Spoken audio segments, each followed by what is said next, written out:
Yeah, so I'm in the right place. Like, and I don't mean St. Louis because I want to move out of St. Louis. I mean, doing this type of work. I've been passionate about forever. I've always wanted to contribute to these things, and I take it very seriously. And I love doing it. I don't love the deadlines. I don't love having to juggle 15 jobs at once because I'm freelance. But I do love the work, and I'm so happy when the product comes out, and especially Freely because they make it so goddamn beautiful. Right. But I mean, that's what I mean. It shows. There's always a concern, I think, as a fan, that when someone says they're going to do an RPG on anything that we love, Battlestar Galactica, it's like, are they doing it because they love it, or did they look at a list of properties and go, there could be some money in this, let's do it? And what you just said there is exactly what 90% of licensing is. It's we had such a huge plan for like Star Trek, and IDW didn't. They built their plan later, and they built a good one later. They put out a lot of good books. But if you look at their early books, it was clear when they first got it, they were like, you want to write this? We got this thing. Someone's got to do something. And then they got it. Right. But they had to get there because they just saw Star Trek. We can make money off Star Trek. Boom. Okay. And I'm not calling out IDW or anything like that. No. I love these companies, and I understand why the business is done this way. I just don't think that way because I think of it from a passion point. I think of it as a creator. And I think I've also proven, though, that by approaching it the way I do, we can make some amazing products that people will resonate with, because we didn't turn this alien thing into and then an alien appears. Right. And if somebody who just got it because, hey, alien, that's a thing, they probably would have done that. When Dark Horse did the first alien comics they did, those are fantastic. The white ones that then have been, they changed the characters because they had to after Alien 3. And the novelization Steve Perry did of those, or maybe Stephanie Perry, I don't know, S. Perry, whichever S it was. They're fantastic. They're amazing. I would love to move us to a place where that Earth War stuff is coming. I've set things that into motion that we could get there or not, depending on whether or not the studio decides they want to let us go there next. And then, when they were later on, it was clear that they were like, just do another alien thing, just do another alien thing, And then suddenly there was another masterpiece, like Tribes. Tribes is amazing. Yes. Yeah. But one of the things we're trying to do with the alien stuff is that it's, hey, we need event after event after event. Every book is an event. The adventures that are in the novels by themselves, they're not events. The event there is that we are doing adventures that are novels. Right. You know what I'm saying? It's still an event. We could be putting out 52 little short adventures every year. We're not. We're making you say, and now here's the next big Star Wars film of alien adventures. Because there's care involved in this. And that's obvious when it definitely comes across. When I read the core book, I was so happily surprised. I knew it'd be good because it was Free League, because I didn't know who you were at the time. I knew Free League, so I knew that it would be good, but I was shocked at how good it was. And no, mine's doing it. Stop. No, I don't hear it. Yeah, I don't either. But yeah, I was shocked at how good it was and how much care and attention was in every part of it. It was very easy to read. And normally I find core books a bit of a chore. There's usually something cool. There's something all right. But they're a bit of a chore. So they're usually pretty heavy on rules. But from start to finish, it flows really well. It was really easy to read. And I remember even then, before I'd read Chariot, that I was like, this could have a lot more life than I thought it was going to have, because of what was the way it read. There was so much more information on the setting than what I expected. And the things I did, like, most of it is filling in the blanks with stuff, using stuff that existed already. I didn't make up a lot of stuff in that stuff. I connected the dots between a novel that had nothing to do with what someone was thinking about a comic here, and then an unused script. And I connected those things because, hey, you know what? Those things are talking about the same thing. Let's do this. But it's just connecting the dots is what I did. And I mean, luckily I can write. So I connected them in interesting ways, which is why it reads as well as it does. Yeah. But it all pulls from this and that and this and that. And every little rumor in there is like, oh yeah, they're talking about that comic. And oh yeah, that's funny. He mentioned that guy with the feet that was that got kicked off that set. It's like random nonsense that I find from everything and just throw in there. But we've got now, so that trilogy is coming to an end.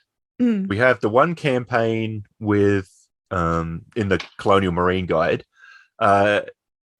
Without being able to give anything away that you're not allowed to, is there going to be more campaign guides for like space truckers? No, we're getting rid of the license. We don't like it. Hasn't sold. Oh, that'd be the Netflix way. It's really successful. It's been doing so well that we're going to bring it to an end. Thank you. So I should say that in Heart of Darkness, the 26 Draconis strain saga concludes. Right. What I mean by concludes is that it's like, oh. But in the process of that, you like, so there's this threat we didn't realize that is this big thing that's a new threat that's going to appear in everything, hopefully. We've introduced it. We've taken it to the next level. I pushed for this thing that I didn't think that they were going to go for, and they were like, absolutely, it looks great. So opened a whole Pandora's box with Heart of Darkness, okay? Awesome. And you can expect to see things falling out of that throughout all the Alien stuff, okay? Excellent. The next campaign book is an explorer/colonist book called Building Better Worlds. Okay. It's about I'm just thinking the Marine thing. What was that old Marine thing from Vietnam? It's not Marines. Join the army, go to interesting places, meet interesting people, and kill them. Yeah. Explore new worlds. Yeah. Go to interesting places, meet new alien creatures, and get killed by them. Yeah. Perfect. So it's about finding these worlds, exploring them, and then trying to put down roots and colonizing them. So it takes care of all those aspects. So it's a lot of it's sense of wonder, but it's also the space trekkers have it good compared to the colonists. The colonists have been talked into starting a brand new world somewhere else on another planet, and they get there and it's a fucking dust ball. Yep. Air that's hard to breathe because it's not fully developed yet, and good luck finding anything of value on this planet. And you got to wonder, why is Weyland-Yutani putting people out there on all these useless worlds? What is the point of that? Why are we forming these worlds? What does this world have to offer us? If the world has a lot of ores and stuff, okay, it makes sense. But LV-426, like, why did they do that? Of what strategic importance was that planet? It's not because they knew the alien was there, because in 57 years, they would have freaking right. Okay. The truth of the thing that the people that get confused about with this, and I'm just going to lay this out for people. The most likely scenario here is that whoever was in the office at Weyland-Yutani who wound up diverting Nostromo, okay, they had gotten their hands on the David tapes or something, knew about the transmission of what was coming from LV-426, and decided to send someone to send there and see if it has something to do with this thing that we know about. Okay, they had someone who had access to Weyland tapes from back in the day, sent them there. We lose a $40 million freighter in the process. Shit, I can't have this get back to me.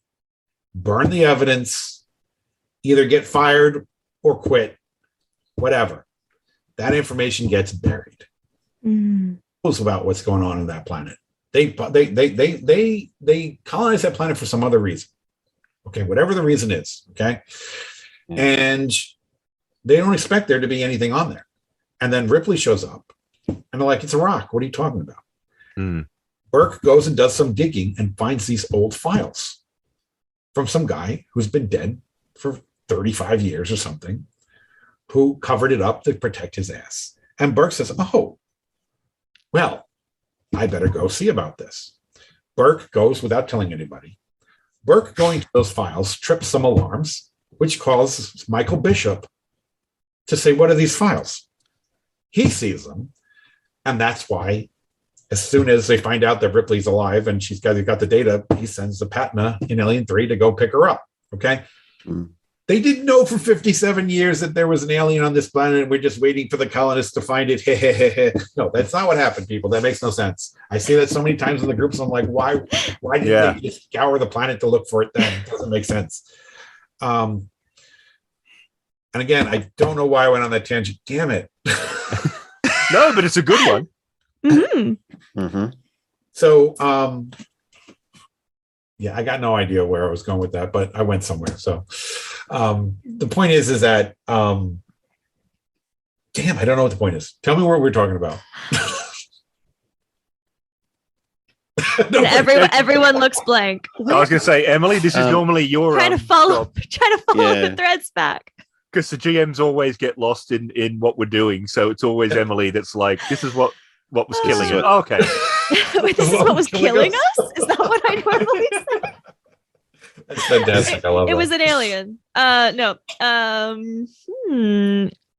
Colonies. We were talking about the new core book, the colonies. Yeah. Yes. Colonists and exploring. Oh, the colonist book. Yes. Exploring worlds and finding exciting alien creatures and being killed by them. Yeah, and then I went off that crazy tangent. Well, at least it was an entertaining one.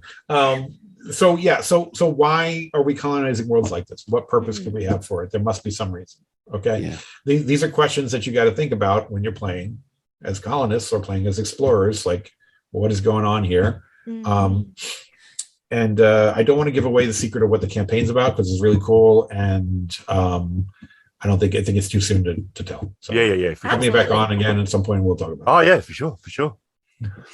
I do have one question. Sure. Because we were going to start Chariot to introduce the characters. We always try to do a trailer for our games when we can.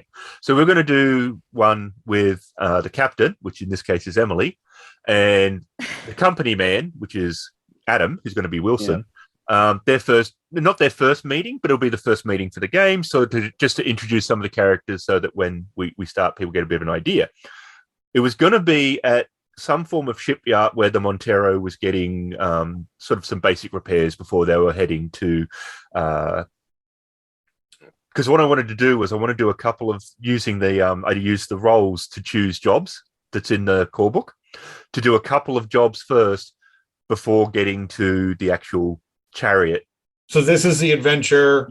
Chariot of the Gods. Yeah. This is not right before Chariot. This is a few adventures before Chariot. Yeah, I'm going to just do a couple just so they can get into their character and get the idea of Space Trucker. And then, so Chariot will then happen somewhere down the line. Also, so it's not the Jack in the Box in the, like you said, it's sort of like, it's got to be here somewhere. So they're not sure when it's going to happen. Which one is Chariot? They won't know because I'm not telling them. So you don't want to ask me this question now. You want to ask me this We'll plug our ears. What is the shipyards like? So I couldn't find any information on the shipyards. Where would something like the Montero be like repaired in that? Is it like a space dock or is it? Yeah. So Anchor Point 2, the station that's mentioned in the core book. Okay. Yep. The first Anchor Point was destroyed. It's the replacement. Okay. You can find it on the map. It says in Chariot that the Montero, right? Yeah, it's a Montero. Yeah, Montero. Yeah. I was like, Sotillo. No, that's the other ship. Okay. Yeah. Anyway, the Montero is operating out of Anchor Point, and that they're on the Gauntlet, which is a series of planets, which will get explained more when we get to Space Trucker thing, that ends with a planet called Sutter's World. And that's where they're headed, Sutter's World. Yeah. But there's other planets that are along the way to that. So Anchor Point is a, if you look it up in the book, it's a giant station and it's got dry docks and all this other stuff in it. So that would be their hub area. It's down at the bottom of the map by the outer reach, not the rim, but the American, the far reach of the American arm. That's what it is. That's what it's called. That's what cool. Because I wasn't sure how they repaired, because these are not small ships. So if it's big changes, they go into dry dock, which means they get brought inside and locked into the thing, and then the vacuum is pulled out. Well, not pulled. It's depressurized a little bit. You probably still have to wear masks and stuff, but in order to do the repairs easily on the inside, because you can't risk. If the repair's going to be done in dry dock, it's because you can't risk explosive decompression. Right. Yes. And they mentioned it in the first movie about how we got to dry dock, So anchor point is big enough that it has bays that you can put it in and do that with. Awesome. So I'm hoping my plan, and I don't know, this is just me. This is not Free League official. I can tell you that after we're done with the Marine stuff, after we're done with the colonist stuff, we're going into space truckers. Excellent. I hope we can do blueprints for Anchor Point and do missions that take place in Anchor Point at that point, because I think it's a really giant living, breathing space that is in space. So. Lots to do there for sure. Well, that was the first thing I think we noticed as a difference. I mean, we'd all seen the films and that, but when we play Star Trek, if it's like we've got to go out onto the dish and repair something, it's like you throw on your suit, you walk out, it's all pretty, space is beautiful, no big deal.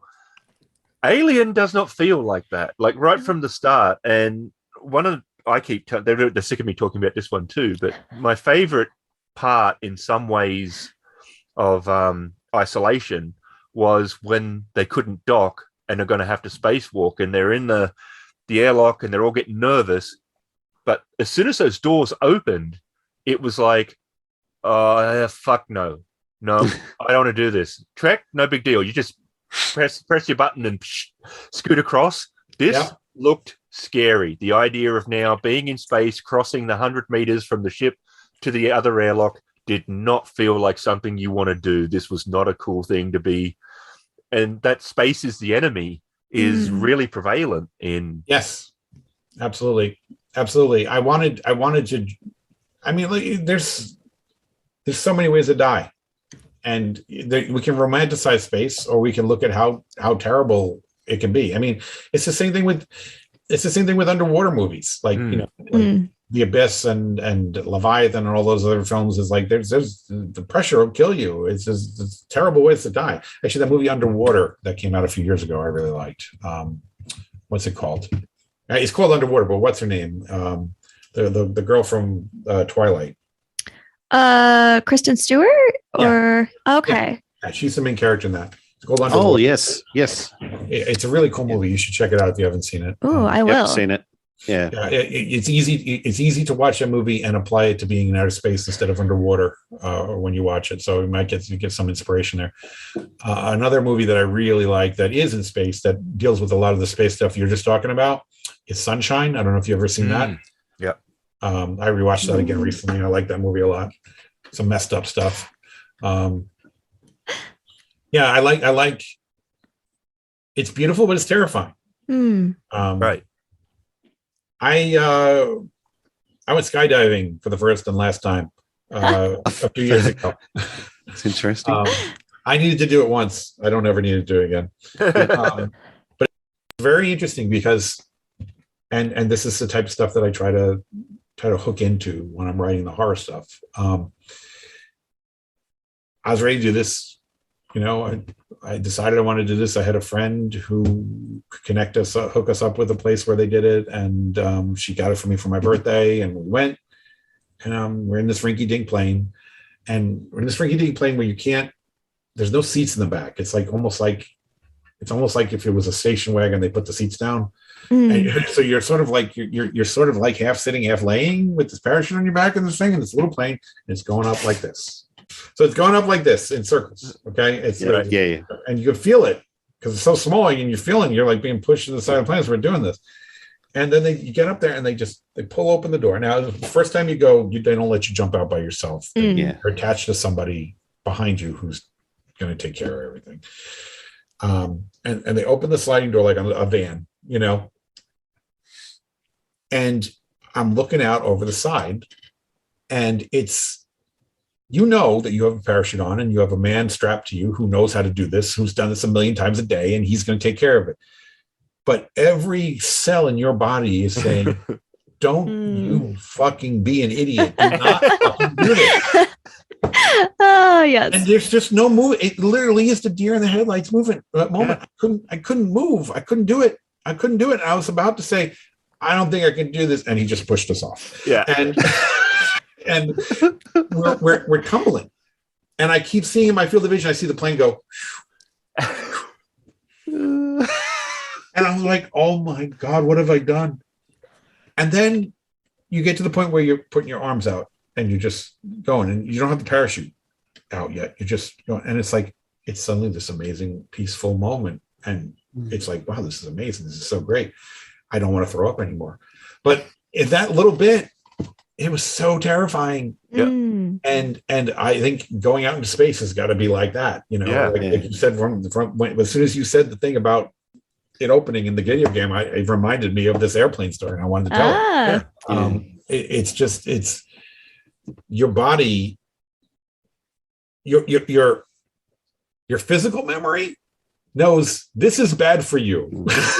Falling from a great height. Yes. It's not thinking about it's not using your mind and your logic saying there's a parachute attached to me. There's a guy with a parachute attached to me. We know that everybody knows what they're doing here. You're just along for the ride. Don't worry about it. But every fiber of your body is saying no. Why are you jumping out of this perfectly good airplane? Yeah, so I did it once, and I don't ever need to do it again. But I'm happy I did it, even though I never want to do it again. So, so the sense of wonder mixed with the terrifying is what it is. It's not just, isn't that cool? It's like, isn't that cool? It'll probably kill me. But it is. You know? Yeah. Because there is a lot of cool in Alien too. That's not just terrifying. So that's one thing why I thought it had some life to it as a game, not just, oh, okay, we've done it now. Everyone died by an alien. Was that fun? But there's a lot there. Them going to LV-426 in the first film and walking across that landscape and then finding the derelict ship and then finding the damn space jockey. Nothing has ever felt so weird and terrifying when all you're doing is looking at something to me. Yeah. That thing scared the hell out of me as a game. It still has this unnerving feeling about it. And that's the genius of Giger. Like, designing that thing. Oh my God. I've read so much and watched documentaries about that set. It had real bones. He got real elephant bones and real this bone and real that bones. And apparently the set was smelly as all hell because it was just, they weren't cleaned properly. But it got the desired look for sure. I love Giger's art ever since I first saw Alien. His biomechanics book had come out in softcover in Germany in the late 80s. And the comic shop near me got a copy of the German softcover one. This is before the hardcover ones came out over here. And it used to have it sitting on the front register. And I would look through it all the time when I'd go there. I was in high school. And my best friend, his parents had split up and my parents had taken him in so that he could finish school. We went to college together. So he was technically my brother, but not my brother, He had told my mother how much I was always looking at that book. And it was 1989, 1988. And that book was like $150. And so my mom got it for me. My mom got it for me for Christmas, and he got me a German-English dictionary so I could. Amazing! I opened the dictionary. I was like, "What the hell is this? Why do I have this?" And then the next present made it clear what the hell that was. And that book, I had that book, and I was so fascinated by it that it started to fall apart real fast. And those pages, I took them and I high school, college kid, I pasted them on the wall behind my bed. So, any women unfortunate enough to come home to me, see all these demon picture things all over behind my bed. I was like, no, you don't understand. They protect me from the demons. They scare the demons away. And ever since I've had a computer, my wallpapers are, even right now, they're all Giger art. So, this was a long time coming. Oh, hey, bud. What do you want? He says, I'm awake. He's had enough alone time.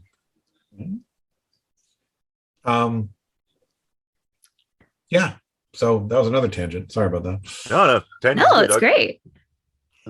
I've worked really long and hard to get where I am, and people on the outside looking at who are like, "Well, who's this guy? What is he doing?" I made the stupid choices in life to stay in this type of career and risk it, Right. and it paid off finally. I'm turning 50, and in the past 2 years, what's the matter? Come here. In the past 2 years, I've worked on projects that gotten all these awards. Yeah, but it took me to be 48 to get the awards. It's like okay, so I've worked hard to get where I am, and I was a limo driver. I was a pharmacy technician for 5 years. I used to have a license to sell comic books on the street in Manhattan. So I worked with a comic shop when the death of Superman happened. I was like on Wall Street with a table set up to sell Death of Superman to stockbrokers. I've done all these crazy bullshit jobs to survive, to get where I am. Yeah. And I because I taught myself Photoshop and a bunch of other things, I wound up getting that work for Rockstar Games, which suddenly I made money. And then I realized, why don't I use this money to try and get into the career I really care about? And that's what led to Apes and where we are now. So it's not, I'm not somebody who just suddenly decided, oh, I'm going to do this and then got the job. It's clear from your resume how hard you've worked. And it has paid. You so much that we're into, you've worked on, from Terminator to Alien, like I said, Space 1999 and Buck Rogers and stuff like that. You've been able to touch a lot of interesting stuff. Yeah, and I'm thankful. I really am. None of this stuff is what? None of this stuff is talent. None of this is based on talent, like getting the jobs or getting the connections. None of that has anything to do with talent. It's keeping the job that is the talent. It's all politics and who you know. And are we getting down? Are we doing that? We're getting down? Guess we're getting down? We're down. Your job.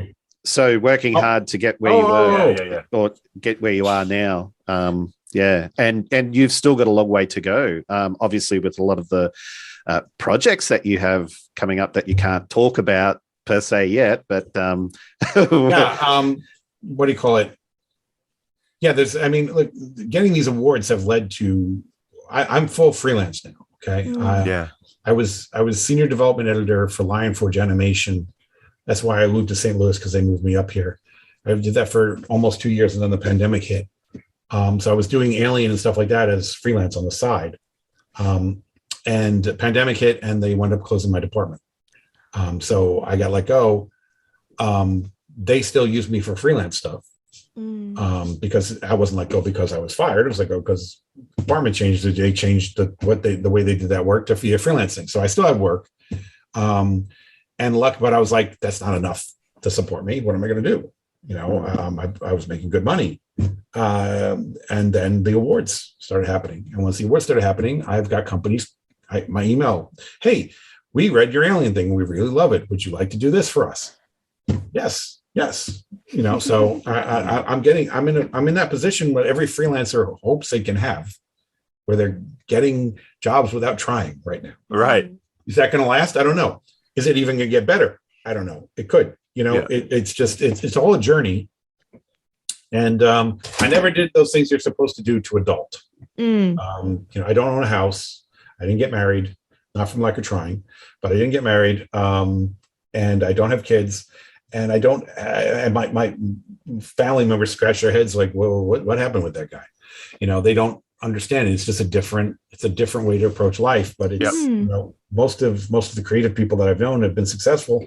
They did some weird thing like what I've done. It's never the same weird thing. We all have weird things, and it's about being passionate enough to pursue this stuff. And I try to tell people all the time. I get approached by I do creative coaching. So I do one-on-one creative coaching. If anyone watching this is interested, look me up on Facebook. and I can, help you get your project going. I always do a free consultation, and I always tell these people when they come to me, I was like, listen, you got something here. We could do something. You could do something really good here, and I can help point you in the right direction. But you better be ready to commit to this, because if this is something you're going to do, every third Saturday, and then, I don't feel like doing it today, then you're wasting your money by hiring me as a consultant, because you have to throw yourself into this stuff and really hope that you're going to get somewhere with it, and you're going to get knocked down several times, and you're going to have to pick yourself up again. Yeah. It's not an easy business to be in. And when someone says, who's this guy to be doing this? I'm that guy. I'm that guy who was too stupid to walk away from it. And luckily it worked out. I mean, that resonates, I think, with us. I mean, like we're not doing the same thing, obviously, but we're trying to, like Adam said, what we do is we record the games, we cut them down, we try to make them more of an audio play. And it's a heavy market out there. There's a lot of streamers. There's a lot of people, we're to try to say, listen to us, enjoy us enough to give us a buck, Well, if you're passionate about it and you're doing your best, then, just the reward is also what you're doing. And is where you want to get, Absolutely. I absolutely loved working on Space 1999. Oh, I remember what I was going to say before we were talking. We were talking about Space 1999, and I went off on some tangent. So Space 1999, right?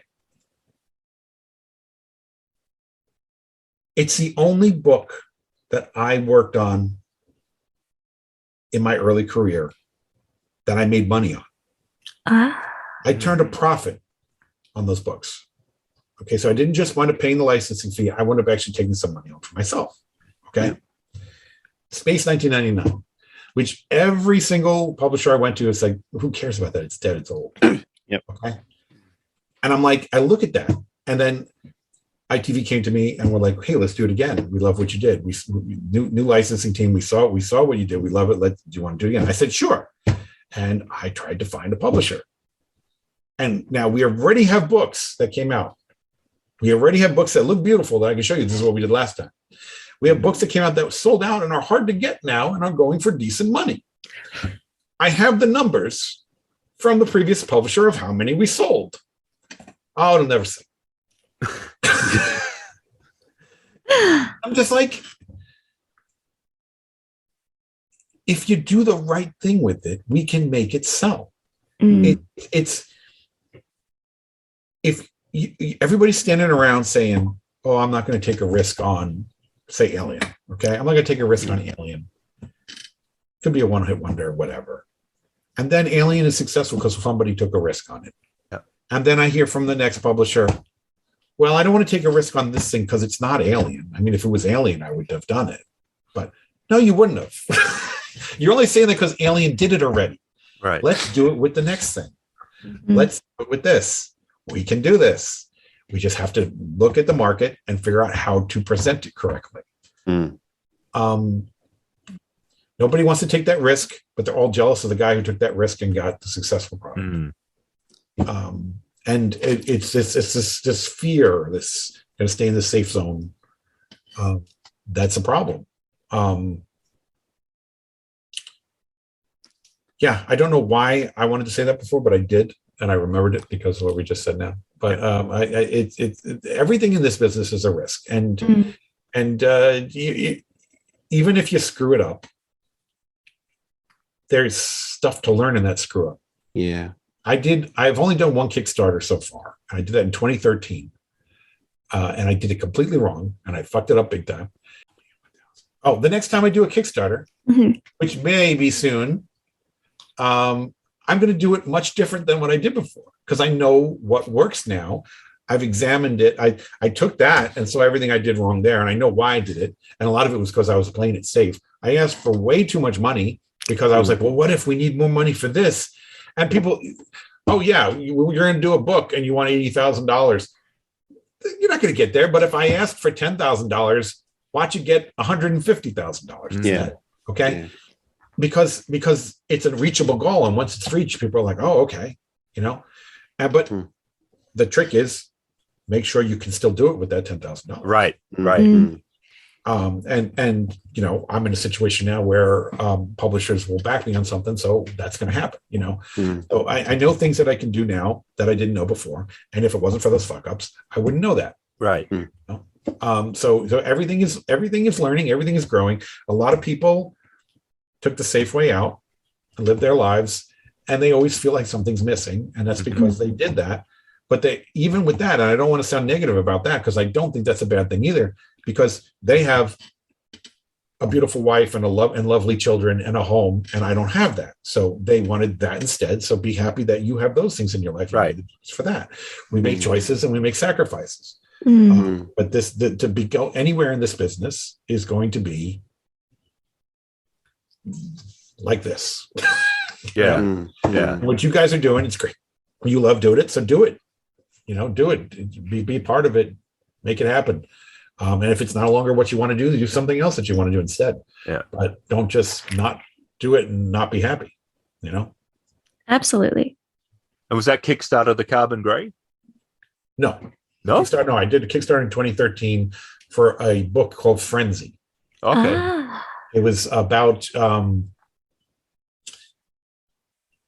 It's about sharks. Pretty much. I'm a huge Jaws fan. I mentioned Jaws 2 earlier, I believe. I'm trying to remember what can I legally say about it. It started off as a licensing thing from somebody else that I was working with, and it didn't go through, and I decided to make the idea on its own. And it's the same illustrated Marvel format. It was going to be a lot of the artists who worked on the Apes one were going to be working on it. But I asked for way too much money, and I didn't have anything done already. So it was like, it's really going to be cool, guys. Right. Give us all this money, and maybe you'll see something cool. That's no. You show, here's half the book done. Here's all these great things. Here's art that these guys did. Here's a snippet of story. Now you want it, right? And here's a price. That's what you do. And then people are like, oh, shit. And it's from this guy. So we'll do it. You know, everything I did wrong, I learned from. No, the Carbon Grey is not the Carbon Grey is not even my game. Carbon Grey is a comic from that was put out by Image from Huang Nguyen. I may have said his last name wrong. Nygen. You know what I'm saying? Yeah. Forgive me, Wang, if I've said it wrong. But regardless, I did the role-playing game for that. Magnetic Press Play put out that game. And what's cool about that is Magnetic is affiliated with Lionforge, the company that I told you I worked with. And when I first came on there, they're like, you know games, right? And they were thinking of the fact that I knew that I worked for Rockstar Games, which is not tabletop games. And I was like, yeah, I know games. Why? I'm like, oh, because we need someone to head up the tabletop gaming department. Do you want to do that? Sure. This was before Alien was out. I was working on Alien at the time. I was like, yeah, sure, I'm your guy. But I wasn't their guy, as it turned out. It worked. You know, the first thing I was like, well, we need a rule system. And my writing partner on a lot of projects, his name is E.L. Thomas. I met him there. He said, well, it's going to take us 2.5 years of development to come up with a new rule system. So I was like, well, we don't have time for that. And I hunted down the people who own West End Games, the people who did the Star Wars game in the 90s. And I got the rights for us to do that. And then the gaming department never went anywhere. So we sat on that. And then Magnetic is affiliated with Lionforge, so it's all connected. And Mike at Magnetic called me one day. He's like, hey, do you know we have the rights to do this thing with West End Games? I was like, yeah, I'm the motherfucker who got us those rights. So that's led to us doing the Carbon Grey thing. And we're doing a whole bunch of other stuff with that coming out. It's not just Carbon Grey. We're doing a whole bunch of properties. Very cool.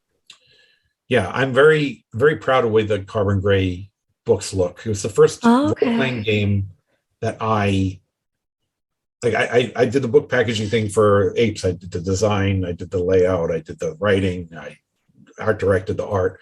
I'd never done that for a role-playing game before. I've just written. And the Carbon Grey thing was really, I was the guy in charge of making all that happen. And I'm just super happy with the way it came out. It's really beautiful. I think people are going to be shocked that this is Magnetic's first game. It's got 28 miniatures, and it's got a solo adventure, that me and E.L. Thomas wrote. It's got a campaign book. It's got asset cards. It's got the custom dice. It's got everything. It's a giant box set.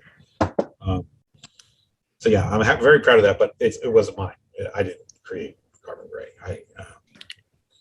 But I may have another Kickstarter that I did create coming up soon that I may promote. Watch this space. Yeah. Mm-hmm. I can see the dice sitting there behind you, Drew. Do you still play, or is it there for reminiscence? This is the Alien dice, and these are D10s, which is for the Terminator game. I'm obsessed with this color currently. I have sneakers that are this color. It's a great color. I don't know why, but I saw them on Amazon and they were a decent price. They were only $40 for these sneakers, and they're so comfortable. And everywhere I go, people comment on them. So it's like at conventions, a lot of conversations start that way, and that's what you need to happen at conventions when you're right. Well, I think I actually remember, because our Instagram, I mostly do. I think I remember you putting a post up on Instagram saying, "I'm going to be at this convention. If you're looking for me, I'll be the guy in the neon." Yeah. And it's just I remember that. But now I have to decide when I go to a show, is it going to be the hat or the sneakers? Because the sneakers don't really go with the hat. Thank you. Yeah. But no. So I mean,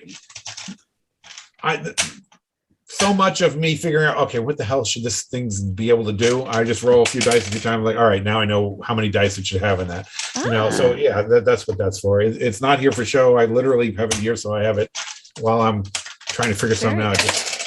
Okay, it's part of the work. This is Slave One from when I went. Yes, I was going to say Slave One as well. That's not part of the work yet. Yet. Yeah. Okay. It's funny. I wore for the Gen Con Awards last year. I think it was for last year's. They recorded my acceptance video while I was at Dragon Con at my booth, and I was wearing a Batman mask. And so then I got some people, "Are you doing Batman mask?" "No, I'm just wearing a Batman mask, man." Everyone's just speculating. It's the minute you do something, people think that that's what's going on next. So. Everyone's like, it's got to be a hint. It's. I know. I'm gonna figure it out. And if that ever did happen, that's going to be proof. And then exactly, I knew it from 14 years ago. Right. It's a long-term project. Dropping hints a long time ago. Or he likes Batman. Yeah. Nah, 14-year project. Couldn't be that. Definitely couldn't be that. So no, for sure. No, I'm more than happy to have you come back and talk about anything absolutely that you're involved in. Awesome. But yeah, we just have to get enough time to do a little bit of research on whichever one it is, so that we don't make you carry the whole thing completely. Don't. Well, I don't know how to shut up, so there is that. No, but that's the point of having a guest on. Absolutely. And all the tangents were very interesting and also relevant. So I don't even know if they count as tangents, because they all tied back in the end. So yeah, thank you. That is very true. We really appreciate you coming on too, and giving us your time. We're very grateful to. Yeah, almost 3 hours we took from him. So that's has it really been that long? It didn't feel like that long. No, I just looked and I was like, "Oh crap!" Not that we have anything that we're worried about, but I know you're busy. But so. yeah. Actually, I have to go look into dinner. So absolutely, thank you so much for your time. Thank you so much for having me. And tell Adrian thank you for chilling in the background and making it wonderful. Thank you, Adrian. Adrian, thank you for being here. He's like, he's ignoring it. Yeah. So, like, is she paying for an autograph? If not, I would. I absolutely. He's just worrying about Adrian. his own agenda. Yeah. And it definitely is going to be the death of me. Yeah. So. Cool. Thanks, Drew. Thank you so much. Thanks for having me, guys. Have a good one. Absolutely. Have a great day. Have a good. You too.